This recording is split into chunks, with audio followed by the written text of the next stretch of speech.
respected dignitaries, honor of the dais, honorable guests, distinguished speakers, faculty members, researchers, scholars, and dear students. Welcome to Pondicherry University.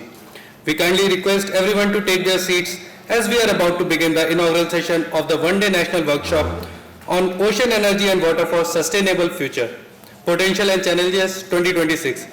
Samudra Shakti, Sustainable Seas Through Advanced Technology, is sponsored by South Asia Foundation, MSF, SAF, Department of Green Energy Technology, Madanjit School of Green Energy Technologies, Pondicherry University, in collaboration with National Institute of Ocean Technology, Ministry of Earth Sciences.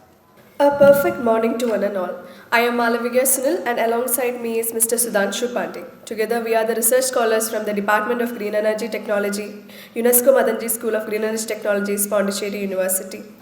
It is indeed our privilege and honor to extend a warm and heartfelt welcome to all of you on behalf of the UNESCO Chair activity of this prestigious gathering.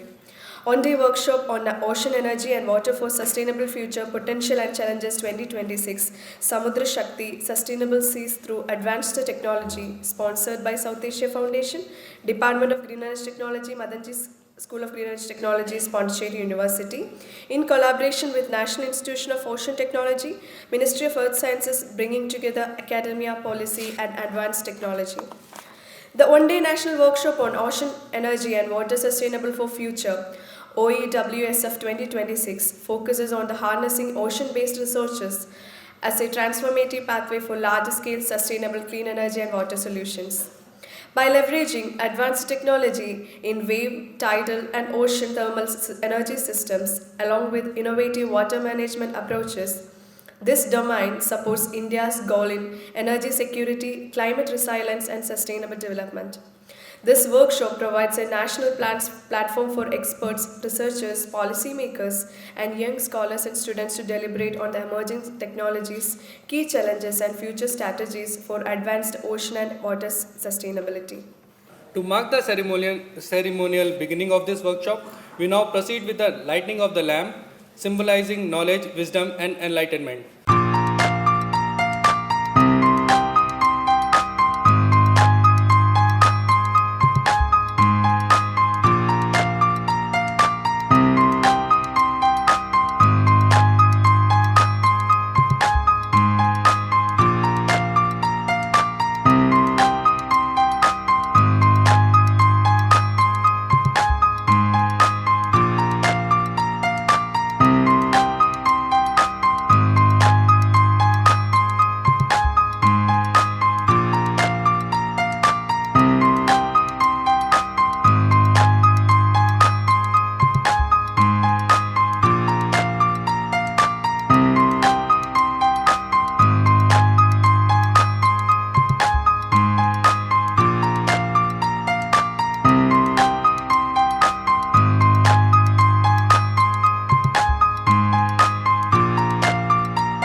Very good morning to one and all, and a very warm welcome for one and all present on dais and off dais to witness an important day, to have our one-day national workshop on ocean energy and water for a sustainable future.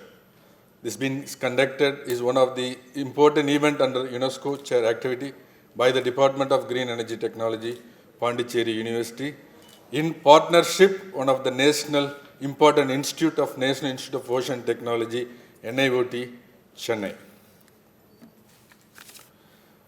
On set, I sincerely have to thank our Vice Chancellor, Prakash Babu Sir, for his trust and support on our activities. As said, due to some commitment, he has to travel, so he was not able to present here. But he conveyed his warmest welcome to one and all who are gathered here. To make it more better, so today with us our Director Studies, Professor K. Tarnekar sir, for gracing this occasion on a very short notice. Yesterday evening only I just called him. He agreed to be for our inaugural function. Thank you, sir. I extend my heartiest thanks to NIOT Director, Sri Balaji Ramakrishnan, for his wonderful support that we have initiated last year with interaction with his team. Again, due to unexpected commitment from the institute, he was not able to present here. However, the senior most scientist, Dr. Venkateshan sir is here, with whom we have interacted from direct as well as online interaction to make this event happen in September, if I am correct, 2025. So it took nearly 6 months, but still it's worth to have it. And of course, this is the first stepping stone for us to move forward to a very important energy that we still not tapped. And his support has been exceptional, and he has deputed nearly 8 scientists as of now, today here, to explore the unknown knowledge for us, and of course untapped energy, and where clean energy is sitting there, though it's ocean energy, a huge of Indian energy could be coming from ocean in near future, as the nation is a water-starving nation. I'm always grateful to our esteemed MSF trustee, Madam France Thrust. I always refer her to be a catalyst for our all academic activities and outreach activities under UNESCO chair. And also, I would like to welcome and thank UNESCO chair regional officer Benu, who is not here, but he has sent his welcome message to us, which will be around 5 minutes. Video will be played after my speech. We are all honored today to have an ocean power and clean water experts and scientists from NIOT, Dr. G. Venkateshan, Senior Scientist D, Dr. V.S. Manikumar, Dr. V. Tarani, Dr. V. Sanman, Mr. Prakash Kumar and Patnaik, and Aswini Vishwanath and Abhijit. Welcome you all here. I also pleased to welcome our Dean, Professor Jafar Ali, and our Head of the Department, Professor Prashant, and all of our faculties from our department and sister department, and participants, students, friends, and members of the media from EMRC and Pondicherry. Welcome you all on this special day. Yes, I always speak today. The climate change is a major issue, largely driven by carbon-based fuels, coal, crude oil, and carbon-based gaseous fuels, where energy comes from. Of course, energy plays a very important role in our rapid growth and development of a nation. However, at what cost do our very basic needs get compromised? Today, our air is increasingly unbreathable. Our water is unsafe for drink. Without treatment, nowadays we are not taking our water. Very basic, but it's unfortunate. And our land is becoming polluted and becoming less cultivable, which is an agriculture country. We are all, backbone is our agriculture. So thus, it is our collective responsibility to act and find suitable solutions. As you know, India is projected to remain the world's fastest growing nation with a GDP of average of 8 to 10% in coming years. And we are aiming to become $30 trillion by 2047 to make a Viksit Bharat, developed nation. To support our growth, energy and water definitely going to play an important role. As you all aware, India is an energy hungry nation because we need to develop fast, so you need energy. Also water, India is very stressed nation for water, but we have huge water in the ocean. So I believe clean water could be coming more from our ocean.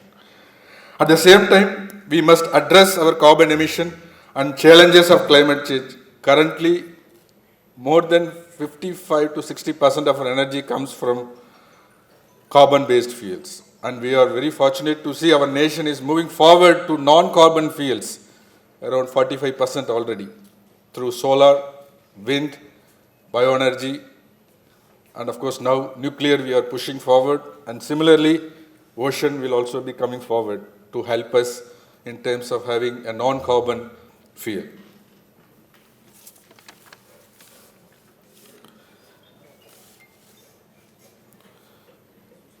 Though India has reached an unprecedented leadership in promoting renewable energy technologies, particularly non-carbon based or less carbon based energy technologies, still we have to move forward to address the climate change and strong commitment that we have made in the international level. We have committed to make sure 50% of our energy comes from renewable energy by 2030. I'm sure that's going to be achieved. We are already very close to it. And we want to move towards 500 gigawatts of energy that comes from non-carbon based fuels by 2030. That's also going to be happen. Our detrimental contribution for reducing carbon emission intensity by 45% to the level of 2005. That's going to be achieved. For that we have to work hard. Because we want to become a decarbonized nation, because most of the industries are carbon intensive energy requirement. So we have to make sure these are all decarbonized. And we have a commitment to become net zero by 2070. So 2070. So of course the huge way to go, but it's not an easy way. And also we want to support all United Nations Sustainable Development Goals, 17 goals, which has to be achieved by 2030. To meet our demand and development goals while honoring the climate commitments, increasing low or non-carbon energy alternatives such as solar to wind to bioenergy, now focusing on vast untapped potential of ocean energy. That's why we put it as a Samutra Shakti. Huge Shakti is there, which we have not tapped it. India, with a vast coastal line of more than 7,500 kilometers, holds a tremendous untapped potential of ocean energy resources, which includes wave, tide, thermal and offshore wind and solar energy integrated to harness our energy. Harnessing these resources is critical to meet the national growing energy demand and to address the international commitment that we have made on the climate change policies. Ocean powers addresses the twin needs for clean power and clean energy, clean power and clean water. There are several ocean technologies. One of the such technology, we call it as ocean thermal energy conversion technologies, simultaneously addresses the need of energy and clean water. NIOT, under the Ministry of Earth Science, has already developed one of the first ocean thermal energy conversion project, which could generate nearly 60 to 65 kilowatts of power and nearly 1 lakh liter of clean water daily, if I'm correct. I think that's about to commission soon. Yes, sir. This integrated approach is cornerstone for the blue economy, in addition to green, where sustainable ocean uses drive economic growth and environmental health. I think we all know we have several missions in India. You call it as solar energy mission, you call it as a wind energy mission, you call it as a bioenergy mission, you call it as a nuclear energy mission, or you call it as a green hydrogen mission. I hope this is a very important event. Ocean, energy, water for sustainable future will serve as a catalyst to light up a twin engine mission. As PM always say, yeah, double engine. Yeah. So water, energy from ocean is a double engine for the nation, focused on ocean energy and clean energy mission. So I believe this will light up ocean energy and clean water mission from Government of India, I believe so. Let it light it up. I'm confident that this workshop will be meaningful and strengthen academic and institutional linkages to inspire the next generation ocean power and clean water, where we could look for more scientists, engineers and technologists to come up to untap the ocean energy and to have a clean water for our nation. Thank you all. I wish you a very successful workshop. Thank you, sir, for your insightful and inspiring welcome address. We shall now have a video address by Dr. Beno Boer from the UNESCO Regional Office, New Delhi. Dr. Boer continued guidance and support have been instrumental in strengthening UNESCO chair activities aligned with sustainable development and clean energy transitions. May I request everyone to kindly direct their attention to the screen.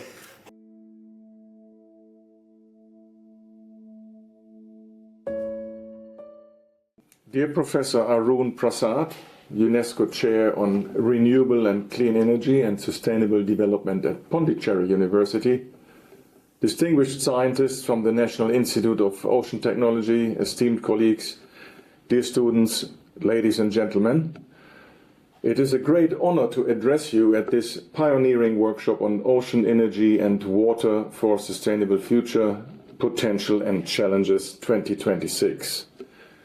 We are living in a decisive decade. Climate change, freshwater scarcity, and rising energy demand are redefining our responsibilities. The solutions we design today will determine the resilience of our societies tomorrow. Increasingly, the answer lies in the ocean. The ocean is not only a climate regulator and a biodiversity reservoir, but also one of the greatest untapped sources of sustainable energy. Let me share a few practical examples showing that this future is already unfolding. In Scotland, the MyGen project has installed seabed-mounted tidal turbines that harness predictable tidal currents to generate electricity. Because tides follow the rhythm of the moon, tidal energy is among the most reliable renewable sources available. Similarly, Orbital Marine Power has developed a floating tidal turbine capable of powering around 2,000 homes. Floating on the surface, its underwater rotors capture the kinetic energy of moving water, essentially functioning like an underwater wind turbine. In India, Lakshadweep is preparing to launch its pioneering OTEC plant in 2026, which will harness the ocean's vast thermal energy to generate sustainable electricity and fresh water, reduce fossil fuel dependence, protect the environment, and showcase how innovation can build climate-resilient, self-sufficient island communities. These examples demonstrate that ocean movement driven by gravitational forces can provide predictable, clean baseload electricity. But the future goes further. Kinetic turbines placed in strong marine currents could form underwater energy farms, generating power for coastal cities with minimal environmental impact.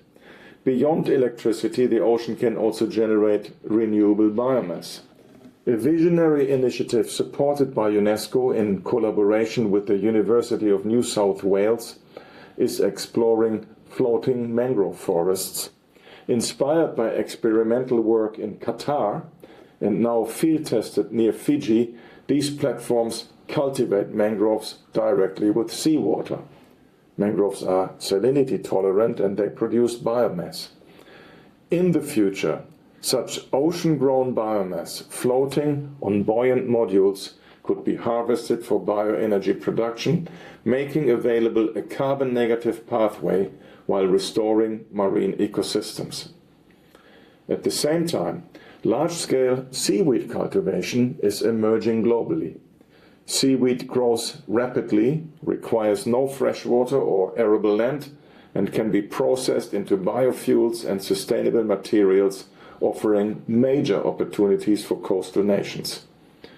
What unites these examples is a systems perspective, harnessing tidal forces, capturing kinetic ocean energy, integrating ocean thermal energy conversion with desalination, cultivating marine biomass, strengthening the resilient marine infrastructure, and applying artificial intelligence to optimize these systems.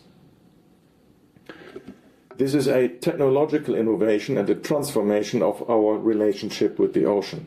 For centuries, we treated the ocean as a resource to extract from. The 21st century calls us to treat it as a partner, working with its rhythms and designing regenerative technologies.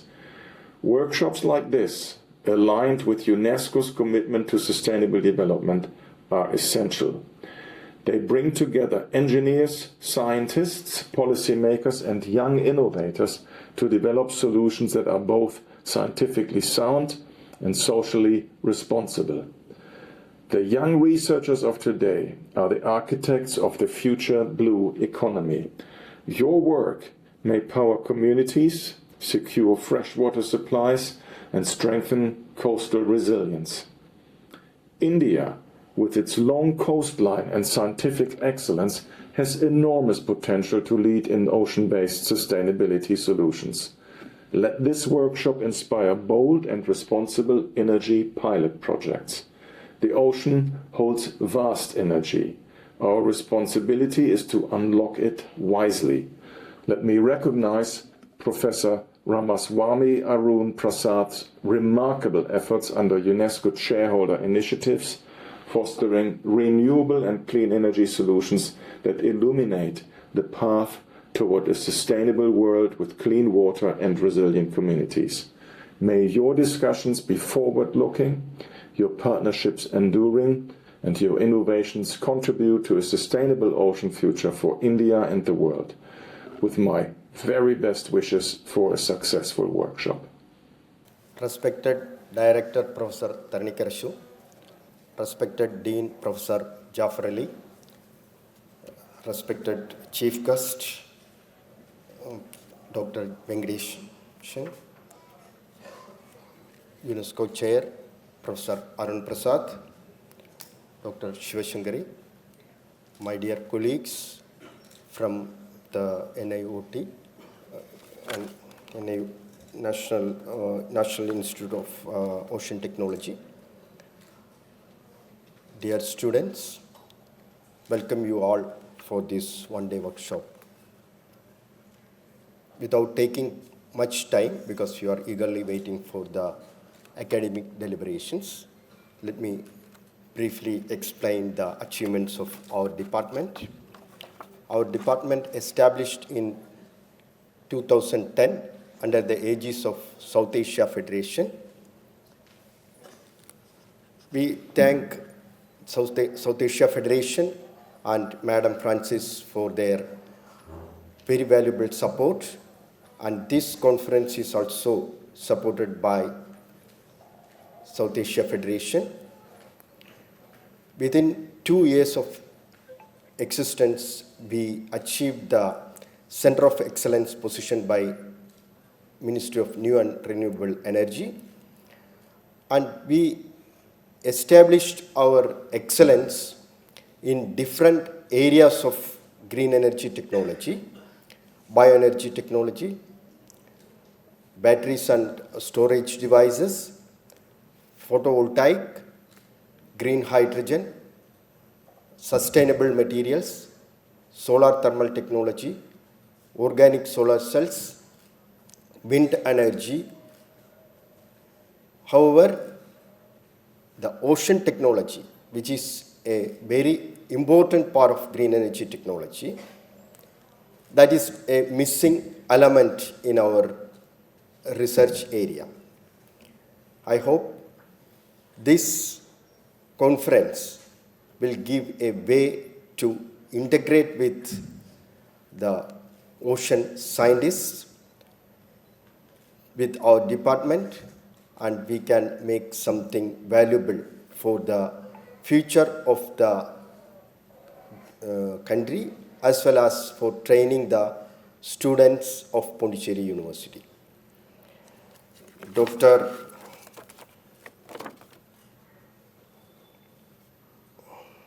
Benobor very beautifully summarized the importance of ocean energy in green energy technology and sustainable world. At this point, we are putting a lot of effort to reduce the carbon emission, to save the global warming which is adversely affecting the earth as well as the future generation. However, at this point, we are standing in a crisis that is created by the human greeds. We have everything for our need, but nothing can satisfy our greed. That is creating war, and it is leading to huge amount of emission. Per day in East Asia now, war is emitting 7,000 tons of carbon. That will cancel out all this effort. So that is the point where the mission of South Asia Federation and Madanji School is more meaningful. Madanji Singh Ji has a vision to unite the South Asian countries together through academic education and bring peace into this region. So that is a very important point for achieving the goals of reducing emission.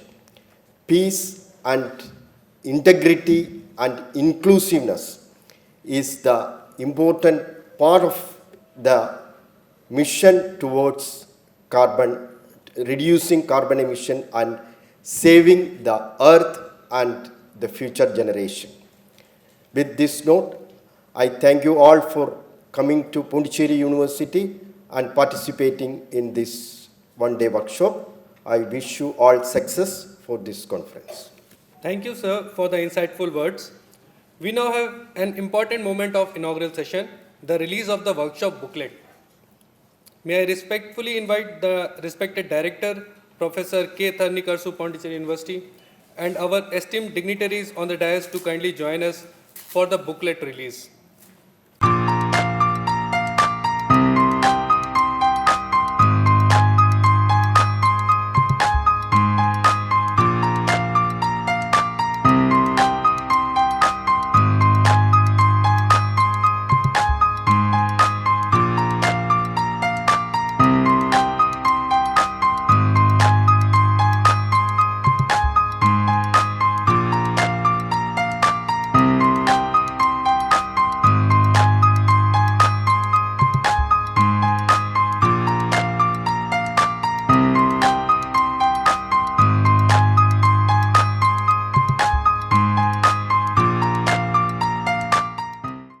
We now invite Professor B.M. Jafar Ali, Dean, Madanji School of Green Energy Technologies, Pondicherry University, to deliver the felicitation address.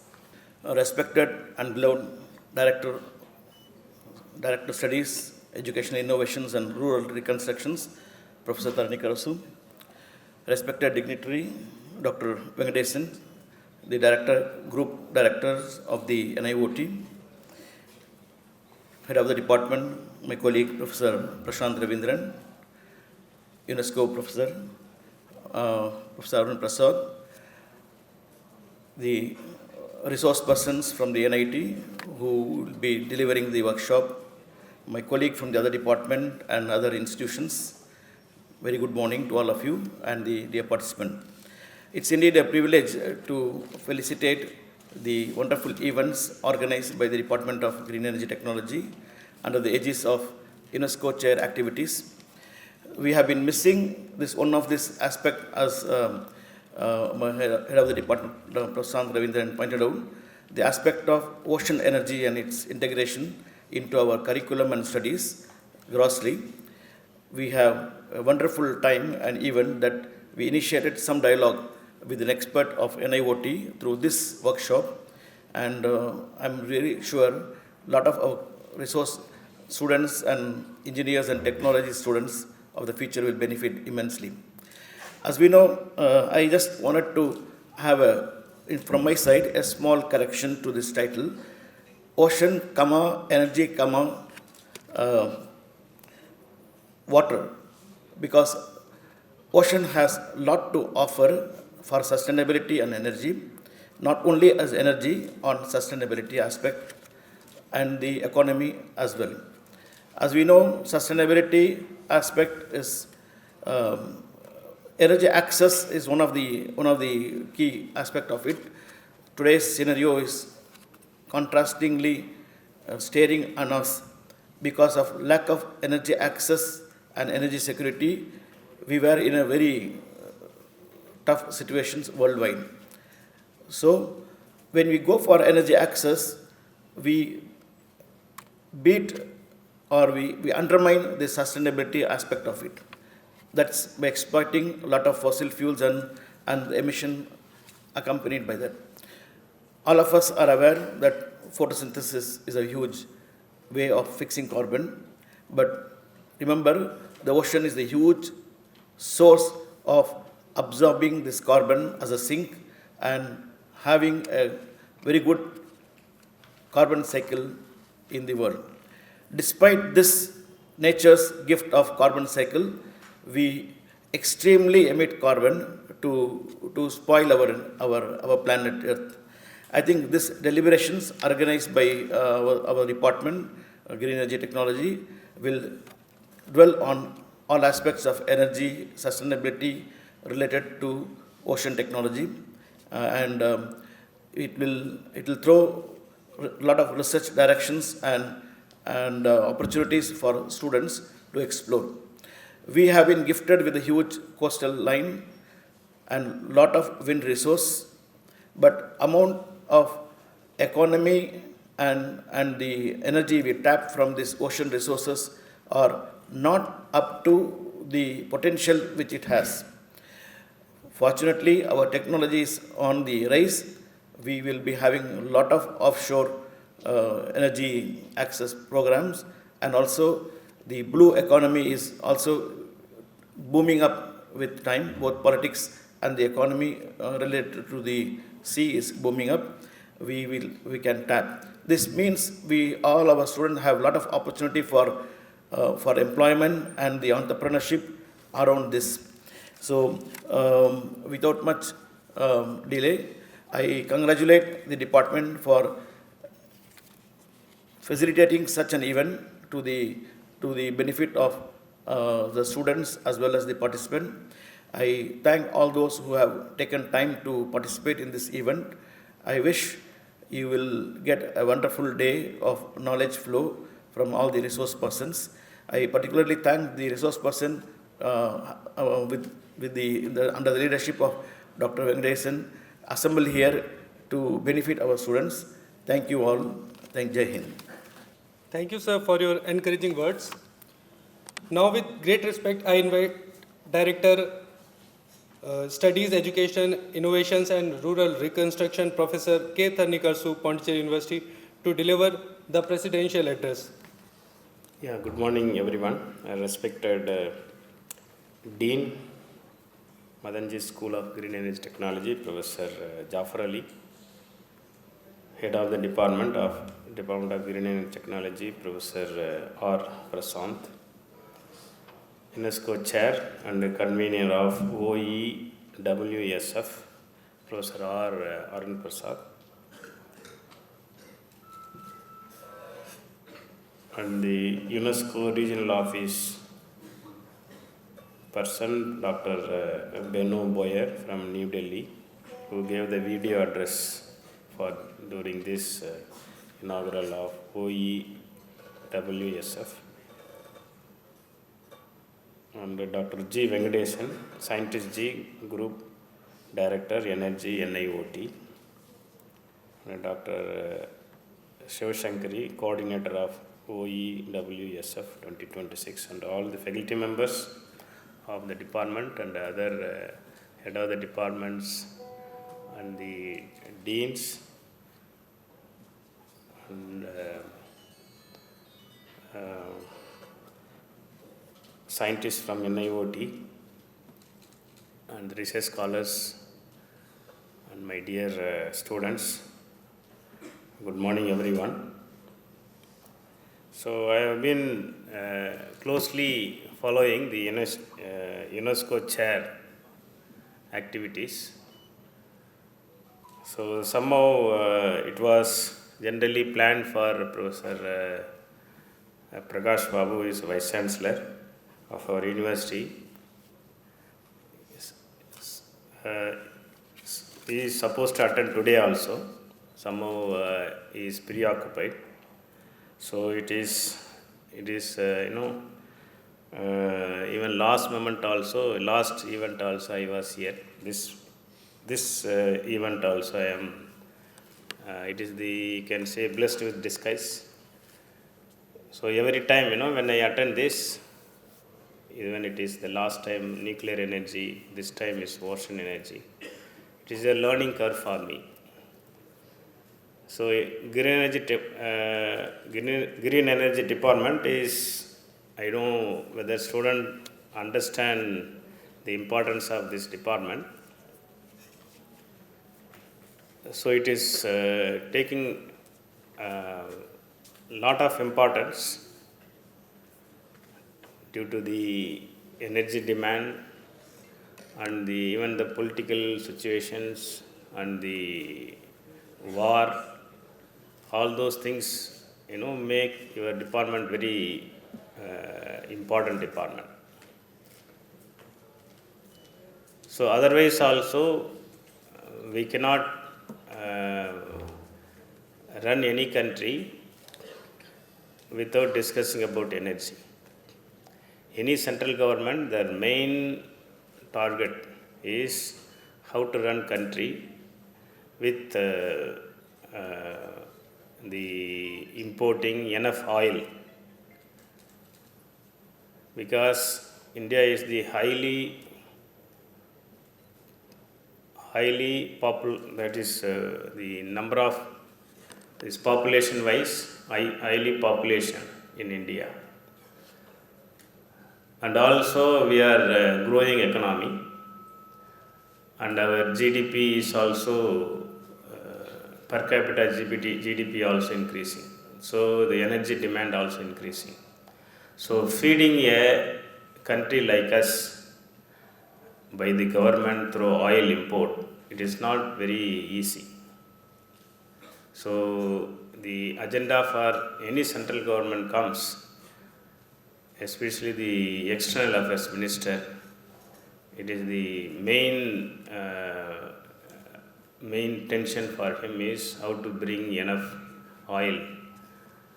And I don't know whether students know this, where we are storing the imported crude oil, how they are storing this, how many days we are storing this, what are the precautions government is taking, all are your field only.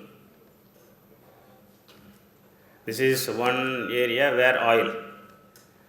Other than this, coal, that is different scenario.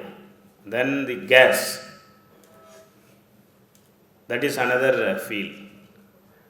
So other than this, these are all major fields. Other than this, like the UNESCO share is concentrating on nuclear energy, ocean energy, then the tidal energy, then the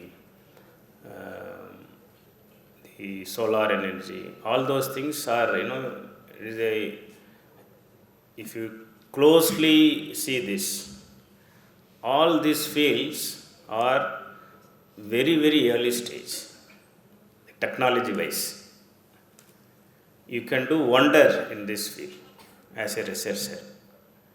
It is not like very established field. Even if you take the solar energy, the percentage of conversion is very less. You can do wonder on this. So even the world is looking at it as a challenge, but for you it is the opportunity.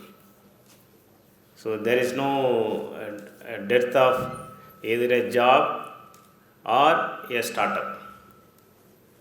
You can do if you are if you understand all this problem, the energy politics, if you start writing an article about energy politics, is well taken because you are eligible to know about the data.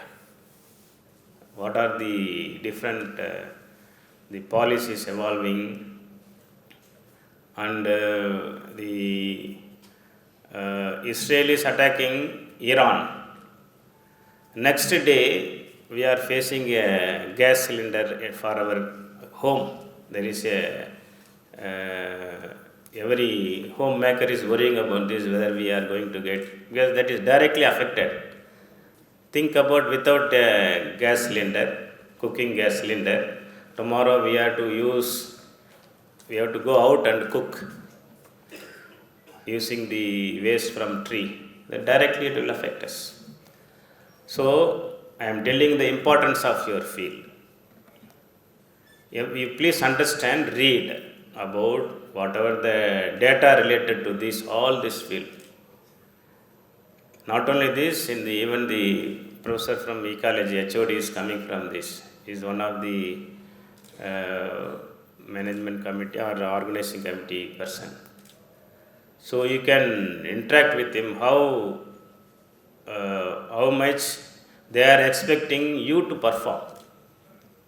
Their main goal, ultimately, they are giving the data about ecology, environment, everything. But ultimately, if you are doing best, then that is their real agenda, real aim. That is their expectation indirectly. They need energy related, the environmental pollution, that is ecology disturbance, energy related is I think more than, it must be 70%, correct, sir? So, you can understand the importance of these, and everywhere it relates to physics, it relates to chemistry, the science, politics, economics, everywhere they need your footprint. So, you don't think that it is a M.Tech or B.Tech degree, and it is a multidisciplinary degree. So, you should learn all those things. So, in keeping those things in mind, I think the UNESCO chair is understanding the need of this. You cannot get this type of workshops anywhere other than if you go to any other places.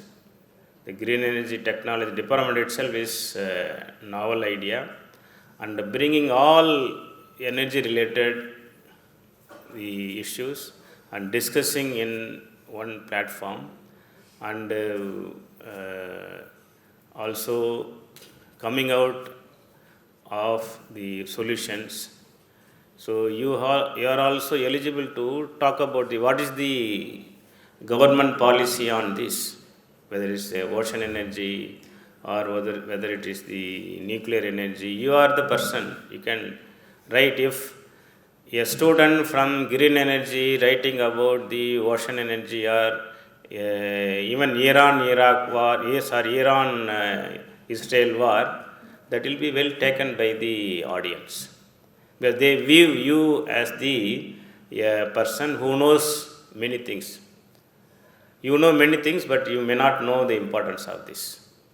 So instead of only concentrating on technology, so please read, as a citizen, because your field is directly related to the life on earth. Without your field, wherever you go, without your field, it is, we cannot lead. That much challenges are there, because the energy demand is increasing. At the same time, the source is now restricted. So the policy is related to this, the politics is related to this, and economy is related to this. So more and more now, just 2 years ago, the $90 per barrel. Now they say $110 per barrel. So directly it affects the economy. So all those things brings the very good platform for all the students. So started write about this any of the topic in the article, in a newspaper article. Then you will understand the importance of your field in whatever the technology you are trying to do. But if you know the background of this only, your objective will be very clear. You can achieve and contribute something to the society. So I request all of the students to take this occasion to interact with NIT, NIOT experts. And as I told you, it is a very early stage. You can contribute a lot in this field. So I take this opportunity to thank the Department of Green Energy Technology and UNESCO Chair, Professor R. Arun Prasad, and NIOT, South Asia Federation, and all the faculty members who are involved in this for arranging this one-day workshop, one-day national workshop on ocean energy and water for sustainable future, potential and challenges 2026. So I wish best of luck for successful completion of this workshop. Thank you, Nanda. Thank you, sir, for the visionary and encouraging words. We are honored to invite Dr. G. Venkateshan, Scientist G, Group Director, Energy, National Institute of Ocean Technology, to deliver the guest address. Sir, we request that you kindly share your insights. Yeah, very good morning to all. Respected Director, Vice Chancellor of this university, and Professor Tanikarasu, Director, and respected Professor Arun Prasad Sir, UNESCO Chair, and UNESCO Regional Office, Dr. Benobor, and Professor R. Prasant, and Dean, and dignitaries of the dais and off the dais, professors, lecturers, faculty members of the department, ladies and gentlemen, and my dear students. A very good morning to all. Happy Ugadi to all.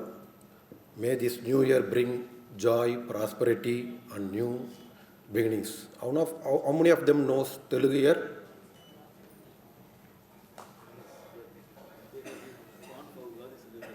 Okay. Tamil? Almost. Thank you. So I thank one and all having given me an opportunity to participate in this program. I also like to thank the organizers and other program committee members for putting up this program in such an impressive program. And thank you. It's an honor to be a part of this important event, Ocean Energy and Water for Sustainable Future, Potential and Challenges, 2026. The challenges 2026 means it has the potential in coming years. That is the way that we need to take it forward. Because challenges and potential goes hand in hand. When there are challenges in this year, that means in future years there are potential. That is the way that it has been forwarded. This workshop is under the theme Samudra Sakti, Sustainable Seas through Advanced Desalination Technologies. Today the world is facing three critical issues. One thing is energy, as your director told very clearly, saying that the Iran and Iraq war is there, but we are facing problem. Why? Because countries like India, where we are always dependent on other countries for our energy requirement. That is why he is stressing the point that countries like India should always be a self-dependent, and we are always dependent on other countries. That is why we are affected here indirectly. Normally during this time, we celebrate the World Water Day during the month of last week of March. So, because the United Nations designated in 1993 to raise the global awareness about the importance of the freshwater, highlighting the water scarcity and the pollution, and inspire the action of Sustainable Development Goals, water and sanitation. This year, the World Water Day theme is water and gender. That means it emphasizes the safe drinking water and sanitation for all the fundamental human rights, irrespective of the gender, and directly contributing to the Sustainable Development Goals of 5, 6, and 7. So, this is just to know that the water and energy are all more important, and we need to generate water and energy in a sustainable manner without affecting the environment. நீர் இன்று அமையாது உலகெனில் யார் யாருக்கும் வானின்றி அமையாது ஒழுக்கு. திருவள்ளுவர் சொல்லுகிறாரு. தண்ணீரின் முக்கியத்துவம் தெரிந்ததால் மட்டுமே, இன்றியாமை அங்கு புரிந்ததால் மட்டுமே கடவுள் வாய்த்துக்கு அப்புறமாட்டி வான் சிறப்பு என்ற அதிகாரத்தை வைத்து தண்ணீரின் முக்கியத்தையும் எரிவாயுவின் முக்கியத்தையும் சொல்லியிருக்கிறாரு. ஒரு மனிதன் வாழ்வதற்கு தேவையான 3 பொருட்கள்: உடை, உணவு அண்டு உறைவிடம். தண்ணீர் இல்லை என்றால் விவசாயம் கிடையாது, விவசாயம் இல்லை என்றால் தண்ணீர் இல்லை என்றால் விவசாயமும் கிடையாது. ஸோ தாயை பழித்தாலும் தண்ணீரை பழிக்காதே, பணத்தை வந்து தண்ணீராக செலவு பண்ணுறான்னு சொல்லியிருப்பாங்க. Because all this because of the water. So we need to generate sufficient amount of water means we require a large amount of energy also. So during this time, before 2 weeks back, our Honorable Minister of Earth Sciences, Dr. Jitendra Singh, visited the Kavarati Island to review some of the programs of low temperature thermal desalination and solar and hybrid renewable energy. So he is in the island. Island means all the 4 sides are surrounded by the water. So during his review, he mentioned a famous line written by the English poet Samuel Taylor Coleridge in his book Rime of the Ancient Mariner. Here in 1798, here the speaker is a sailor trapped on a ship in the middle of the ocean, surrounded by the salt water, but unable to drink to quench his thirst. So this phrase deeply resonates deeply. That is why we gather here to know the importance of the ocean energy and water for a sustainable future. So I would also like to say the same phrase that is mentioned by our Honorable Minister of Earth Sciences: water, water everywhere, but not even a drop to drink. So here India is also a peninsular country surrounded by 3 sides of the ocean, and Earth's surface is covered, even though that is what our director told, that even though Earth's surface is covered with more than 70% of water, still there is a scarcity of water. And because this salt water is not fit for drinking or human consumptions. Literature shows that nearly 2.5% of the water available on the earth is fresh water, but out of which 0.06 to 0.1% is only available for the human consumption, and remaining water is distributed in ice clays, glaciers, groundwater, and all these things. According to the World Health Organization report, 1 out of every 6 people lacks access to the clean and safe drinking water. And in almost in all the countries, other countries of developed countries also, almost half of the population do not have access to the safe and drinking water. Moreover, the problem is further aggravated due to the existing water bodies diminishing at a faster rate, despite distinct rules, and poor sanitation method, improper sewage management, contamination of the groundwater by industries are adversely affected the groundwater resources. Hence, both the central government and the state government, including the Pondicherry Union Territory, is also finding a serious way to find the viable solutions in order to have a peaceful survival of the mankind. According to the Frost and Sullivan report, it says that Mumbai-like region, that is coastal plains, most of the populations are there. For Mumbai-like region, During now the present water requirement in Mumbai region is 13,000 MLD. In another 5 years, during 2030, the water requirement is around 25 MLD, 25,000 MLD. For Chennai like region, during 2008, the water requirement is 500 MLD of water. In 2026, now the present water requirement is around 1,500 MLD. It is anticipated that during 2030, the water requirement will be increased by 2 times.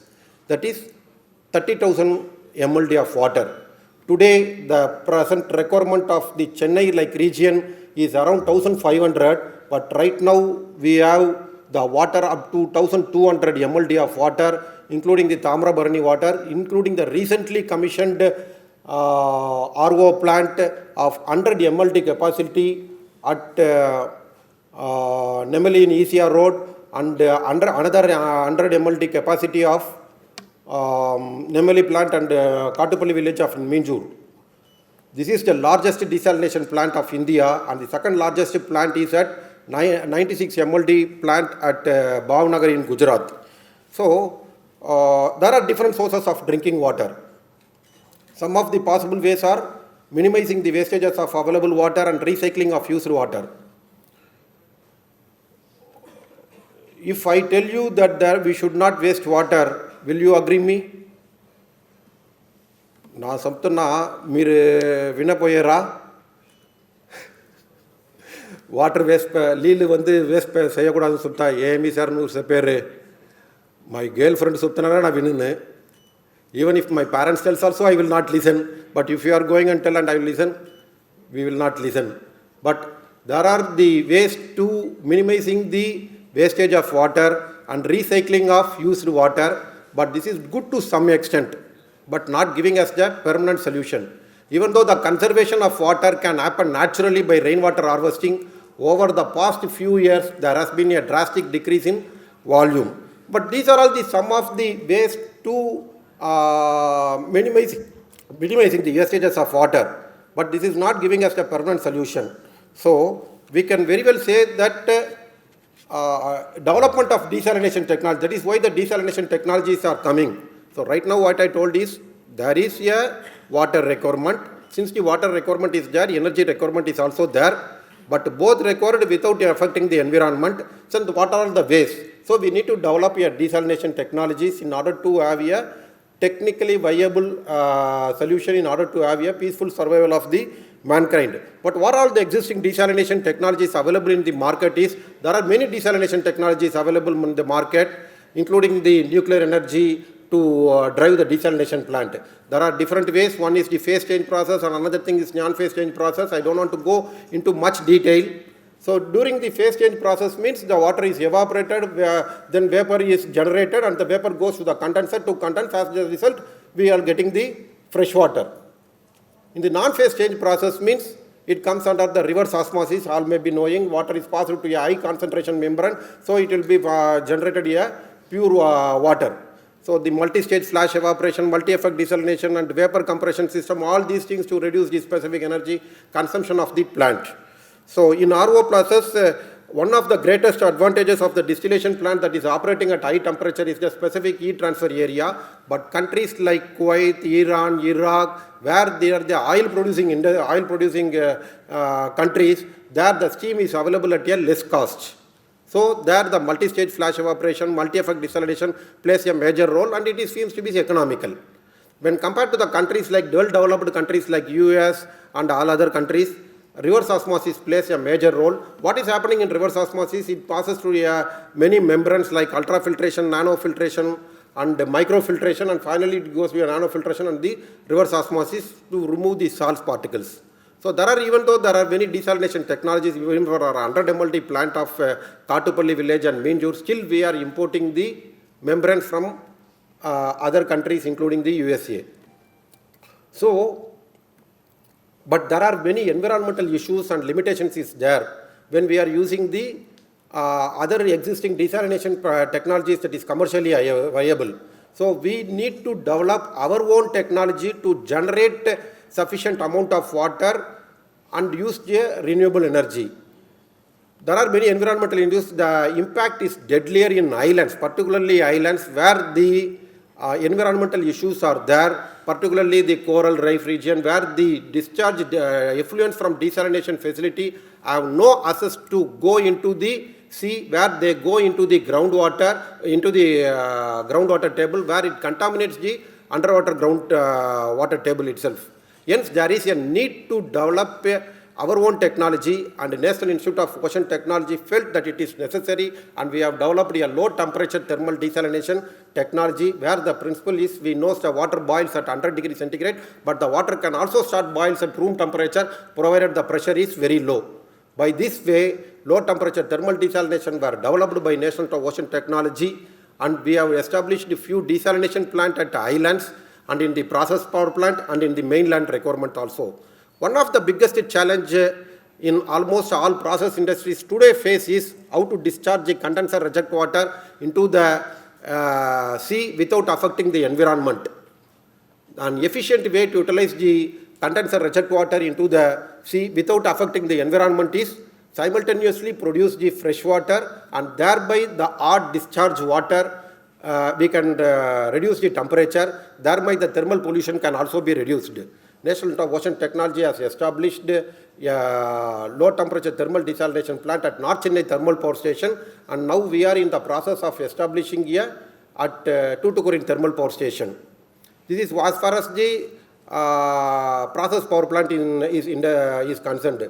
Any process power plant, whether it is an existing power plant or nuclear or new power plant or thermal power plant or nuclear power plant or MRL, Madras Refinery Limited, in all the places, all the process industries required a large amount of seawater in order to bring it a thermally balanced condition.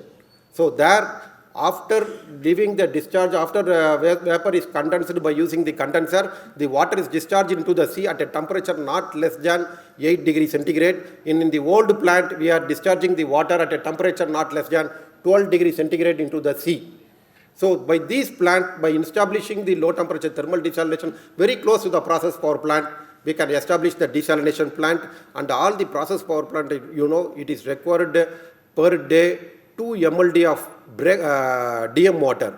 By tweeting this low temperature thermal desalination, we have generated nearly 2 ppm of water, thereby the large amount of chemicals that is directly dumped into the sea can also be reduced. That's about the process power plant. Now when it comes to the mainland, Chennai region, where it records a large amount of water, there also we have established a desalination plant during 2007. We put all the plant components in a barge. Why we required a platform in the mainland region is, we required all the plant components to be put it in a barge because the deep sea cold water is required for the low temperature thermal desalination to function properly.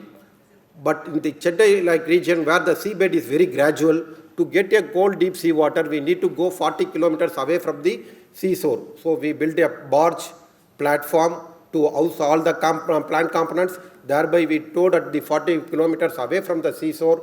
There we bought a cold deep sea water of 8 degrees centigrade into the platform at the surface. Thereby we generated 1 million liters of water, and we proved the technology. Now we are in the process of establishing a 10 million liters of water. We already made a detailed project report. Now we are in the for that one, diesel has to be transported from the mainland to the shore.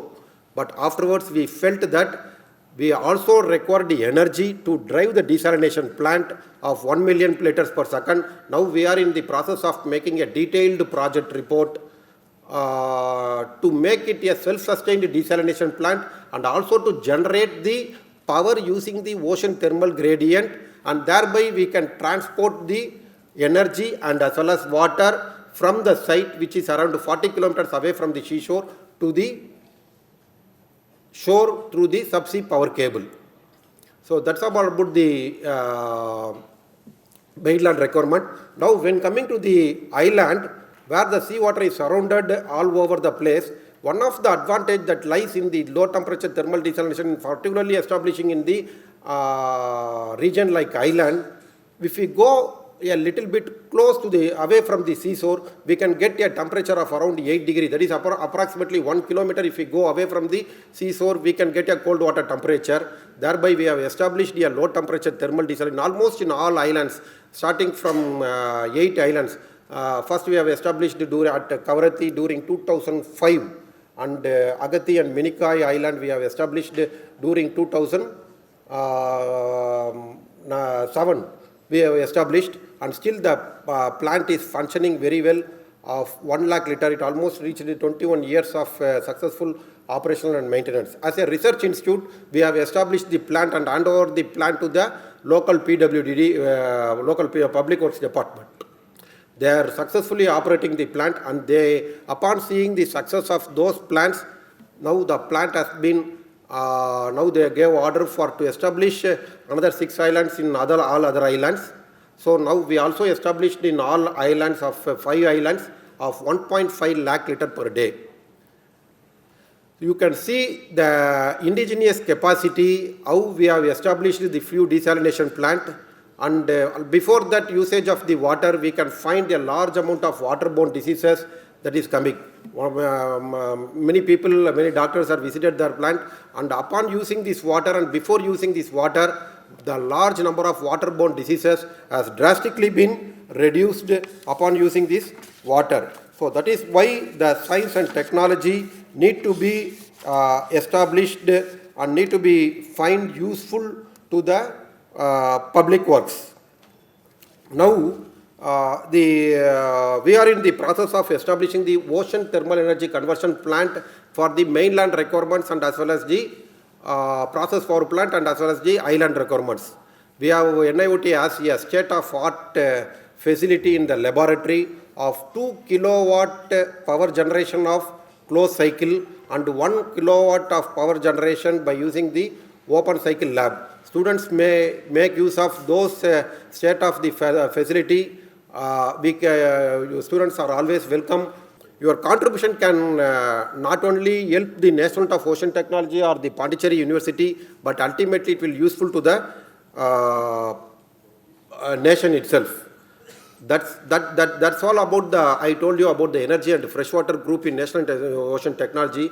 Apart from that, we have many groups that is functioning in National Institute of Ocean Technology. I request all the students, if they are interested, I have distributed few brochures of National Institute of Ocean Technology, so you can go through it. And some of the students who are interested in knowing more and more things about the National Institute of Ocean Technology, you can see our website and you can visit our National Institute of Ocean Technology at also to see almost all facilities. Apart from this, we also developing the deep sea technology where the polymetallic noodles like gold, nickel, silver are all lying in the seabed. So we are developing a crawler-based mining machine where it will directly go and sit in the seabed and it will pump the manganese and nodules and it will pump to the mothership itself. Like Gaganyaan, where the ISRO is sending the manpower to the moon. We are also going to send the manpower of 3 manpower deep into the sea at a depth of 6 kilometers from the surface of the sea. So to see the viability and you see what is happening under the sea at 6,000 meter water depth. For that one, the spherical shell of nearly 70 meter titanium shell has been prepared, and almost in the end of this year at 500 meter water depth we are going to test it successfully, and afterwards at the next year we are going to send the manpower at 6,000 meter water depth. Apart from this one, we are also developing a marine sensors and calibration unit. There is a separate unit. Those who are in electrical, electronics and chemical engineering can do more and more research work. And how to, for all these things, we required a battery and how to store the battery and how to increase the efficiency. So those kind of things are there. For all these things, we required a platform or ships of to do any research vessel. Students or university can get the ships at very less cost on rental basis, very, very less, for especially for the students and researchers and the faculty members. They can avail the ships to do any sort of researches or any site of oceanographic surveys. Apart from this, we also having a group called Coastal and Environmental Engineering, where we do the consultancy services and other services and survey for all the oceanographic and bathymetric surveys.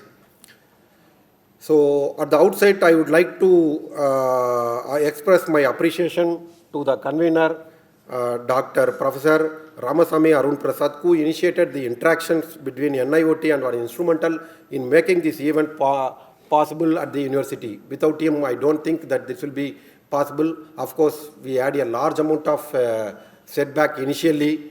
We thought of dropping this conference because of today's LPG, those kind of thing. But sir told, no sir, this is useful for the students community, and we made it prepared. Definitely this has to be happened, even though the Vice Chancellor could not come today. But of course, without his support, I don't think that it would have happened. It's slightly a long speech. Why? Because I want to tell about the National Institute of Ocean Technology. Today, I am forced to become as a chief guest. Actually, my chief guest today of this program is Professor Balaji Ramakrishnan. He is the director. He is deputed from IIT Bombay. He is supposed to be the chief guest, but unfortunately, due to his non-availability today, because he is slightly not feeling well, so he has expressed his apologies for not participating. So I am forced to become as a chief guest. I understand that they have given me only less minutes to speak, but I am forced to speak more things about the National Institute of Ocean Technology and our energy group. Recently, during 12/2/2026, just 1 month back, Ministry of Earth Sciences, Honorable Secretary Dr. Ravichandran and Pondicherry University, Pondicherry government, along with the Department of Science and Technology and Environment, signed a memorandum of understanding in order to exchange the ideas, knowledge, and collaborations aims to jointly advance marine and coastal research, infrastructure development, and blue economy initiatives of the Union Territory of the Puducherry. In the areas of collaboration, it also includes the desalination technologies and infrastructure, engages MOS institutions like National Institute of Ocean Technology and INCOIS as the primary technical partner to deliver the end-to-end product in the deployment and operationalization of the seawater desalination plants to address the freshwater scarcity in the coastal regions. So, according to National Institute of Ocean Technology, it is the kickoff, today is the kickoff meeting for this memorandum of understanding signed by the Government of India and the Ministry of Earth Sciences. With these words, I once again thank the Vice Chancellor, Director, Dean, Head and the faculty members for their support, and I wish even the great success of this conference. Thank you very much. Thank you very much, sir, for the valuable perspective and things that you do in NIOT. So now to formally conclude the inaugural session, may I invite Dr. Sivashankari, Coordinator of OEWSF 2026, to propose the vote of thanks. Good morning, one and all. So we are actually exhausting in the time, so I am not going to take much time to say this. All the dignitaries on the dais and off the dais, and the esteemed guests and our beloved participants, those who are coming for this conference, like one-day national workshop on ocean energy and water for sustainable future, potential and challenges. So wherever like we have potential, obviously we will be having the challenges. So today in conference, like you are going to see what are the potential that is there in the ocean energy as well as water. Also like you are going to see what are the challenges that we can face and how to rectify this. With this note, like I am here to deliver the vote of thanks for this workshop.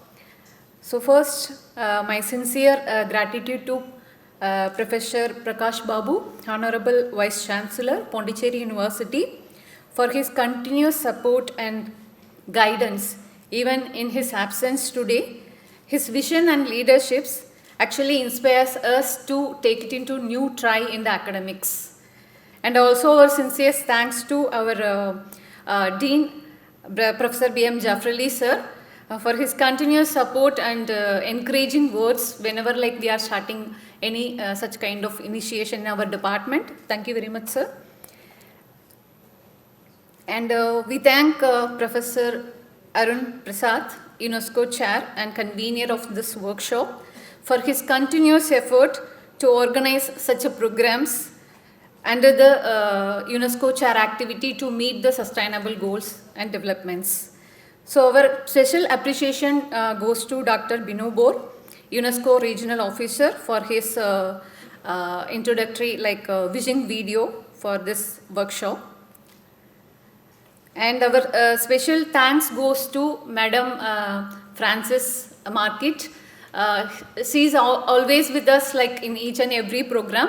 So because of unfortunate situation, she is not today here, but her blessing is always with us.